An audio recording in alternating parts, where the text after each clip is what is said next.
قرآن مجید کے اندر بہت کچھ ہے، صرف ہم اس کو توجہ سے نہ پڑھنے کی وجہ سے، اسے نہ سمجھنے کی وجہ سے ہم اس سے محروم رہ جاتے ہیں، اور پھر اس کی وجہ سے ہم بہت سارے دروں پہ بھٹکتے رہتے ہیں، کبھی اس کے در، کبھی اس کے در، کبھی یہاں پر، کبھی پیر کے پاس، کبھی فقیر کے پاس، قرآن کو چھوڑ دیا ہے۔ جو علامہ اقبال فرماتے ہیں کہ جو ایک سجدہ آپ کے لیے بہت گراں گزرتا ہے، 1000 سجدوں سے نجات دیتا ہے۔ اگر قرآن کے پاس ہم آتے اور اس سے ہم رائے حل پوچھتے تو ہمارے پاس سامنے موجود ہوتا۔ یہ واقعہ، یہ قصہ تو آپ نے سنا ہوگا کہ معاویہ کا ایک قریبی، اب وہ خاندانی لحاظ سے قریبی تھا یا حکومتی لحاظ سے، البتہ اس کے ساتھ اٹھتا بیٹھتا اور اس کے قریب تھا، وہ بے اولاد تھا، کافی عرصے سے اس کی کوئی اولاد نہ تھی، اور آخر ایک دن معاویہ دیکھا کہ کچھ عرصے کے بعد اس صاحب اولاد ہو چکا ہے، اس کے پاس اب اس کی اولاد موجود ہے، تو پوچھا کہ کیا ہوا، کیا کیا آپ نے؟ کہ پہلے تو آپ کافی عرصے سے بے اولاد تھے، ابھی خداوند متعال نے آپ کو اولاد عطا کی ہے، اب آپ صاحب اولاد ہو گئے ہو۔ تو کہنے لگا کہ میں امام حسن علیہ السلام کے پاس گیا تھا۔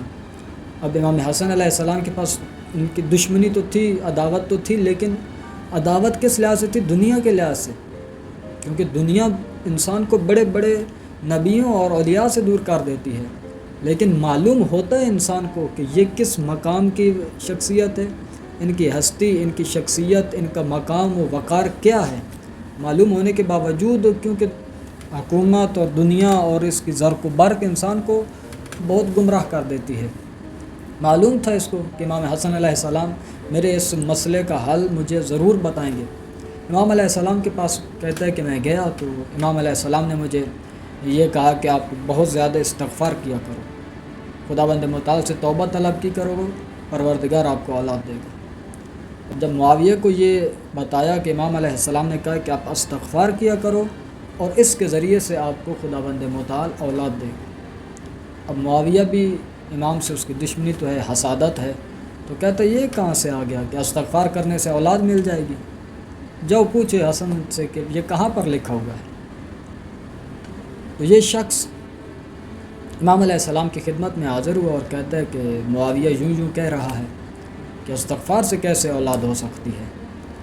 تو امام علیہ السلام فرماتے ہیں کہ کیا آپ قرآن میں غور نہیں کیا، قرآن نہیں پڑھا، قرآن کو نہیں کھولا؟ خداوند متعال اس قرآن کے اندر، قرآن میں صریح آیت ہے، کوئی تفسیر کی بھی ضرورت نہیں ہے، واضح ترین الفاظ موجود ہیں باقاعدہ۔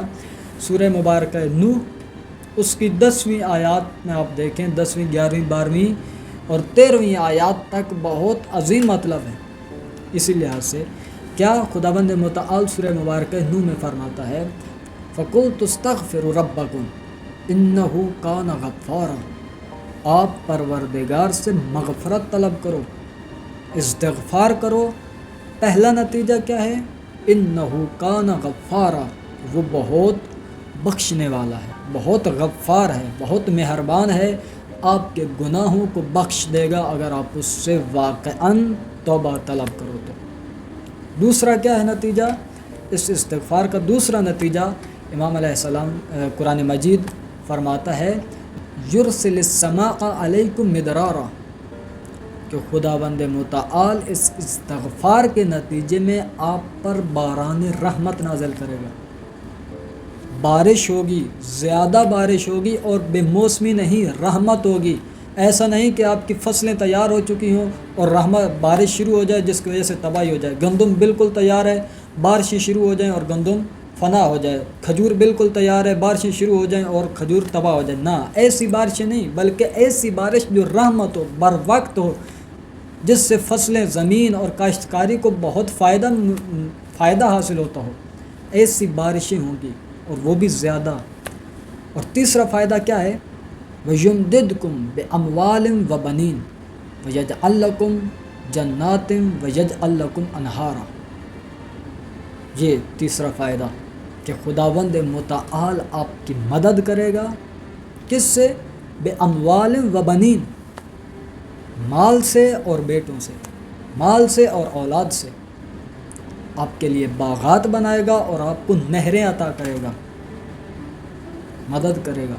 یعنی اگر آپ کی اولاد ہے، خدا اور اولاد عطا فرمائے گا جو آپ کی پشت پناہ ہوگی، جو آپ کی پشت کو مضبوط کرتی ہو، جو آپ کا سہارا بنے گی، آپ کی مددگار ہوگی۔ نہ کہ جو اذیت کرنے والی اولاد ہوگی، نہ کہ جو ذلیل کرنے والی ہوگی۔ اور ساتھ کہ اگر نہیں ہے تو خداوند متعال فرما رہے میں اولاد کے ذریعے سے، بیٹوں کے ذریعے سے آپ کی مدد کروں گا، یعنی آپ کو بیٹے عطا کرے گا، آپ کو اولاد عطا فرمائے گا، مال بھی دے گا، اولاد بھی عطا فرمائے گا، باغات اور نہریں بھی عطا فرمائے گا۔ اب یہ باغات اور نہریں جنت والی ذکر نہیں ہے۔ اور پھر آخری جو آیت ہے کمال کی بات ہے اس میں، جیسے اب ہمارے ذہن ہو رہے ہیں کہ یہ استغفار سے کیسے ہوگا، بارشیں بھی آنا شروع ہو جائیں گی، اولاد بھی ملے گی، مال بھی ملے گا، اور یہ سارا کچھ ہونا شروع ہو جائے گا۔ آخر میں خداوند متعال کو معلوم تھا کہ ان کے ذہنوں میں یہ شبہ ہوگا، اٹھیں گے مشکلات۔ خداوند متعال آخری تو نہیں ہے، یعنی اس کے بعد والی آیت میں فرماتا ہے ما لکم لا ترجون للہ وقارا، تم خدا کے بارے میں اس عظمت کے قائل کیوں نہیں ہو؟ کیوں نہیں سمجھتے ہو کہ خداوند متعال ان تمام کاموں پر قدرت رکھتا ہے؟ کیوں نہیں سمجھتے ہو کہ خدا اتنا عظیم ہے اور وہ یہ کر سکتا ہے؟ کیوں یہ عقیدہ نہیں ہے تمہارا؟ خدا پر یقین کیوں نہیں رکھتے ہو کہ خداوند متعال یہ سب کچھ کر سکتا ہے؟ ما لکم لا ترجون للہ وقارا۔